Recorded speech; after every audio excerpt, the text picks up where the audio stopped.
The study is straightforward, she said. You'll sleep in our monitoring room for 5 consecutive nights. We'll record your brain activity, eye movement, heart rate, and respiration. You'll have a private room with a bed, bathroom, and a call button if you need anything. What are you studying?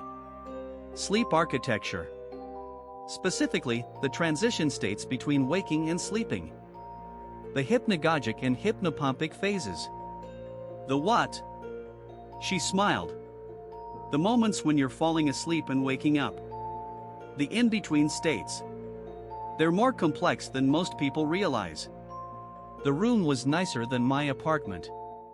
Queen bed, white sheets, ambient lighting that could dim to complete darkness. A camera in the corner, which she pointed out immediately. A microphone on the nightstand. Electrodes that would be attached to my scalp, temples, and chest before each session. One rule, Dr. Reese said.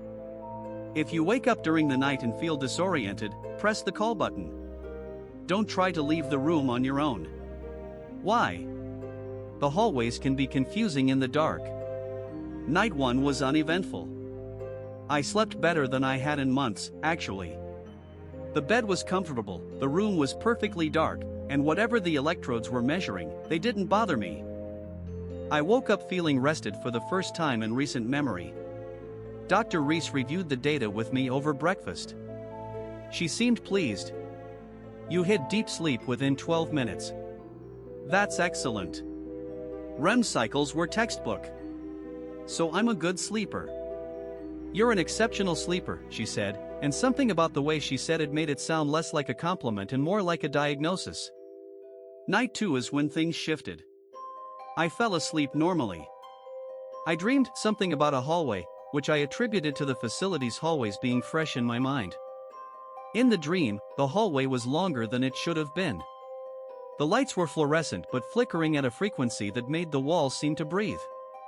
There were doors on both sides, all closed, and I was walking toward a door at the far end that was slightly open. I woke up at 3:33 a.m. The room was dark. The red light on the camera blinked slowly. Everything was normal. Except I could hear something. From the room next to mine, a room Dr. Reese had said was empty, I could hear someone breathing. Slow, measured breathing, perfectly synchronized with my own. When I held my breath, the breathing stopped. When I exhaled, it resumed. I pressed the call button. Dr. Reese arrived in under a minute, which meant she was already awake and nearby. The room next to me, I said. Someone's in there. She checked her tablet. That room is empty. What you're hearing is probably the HVAC system.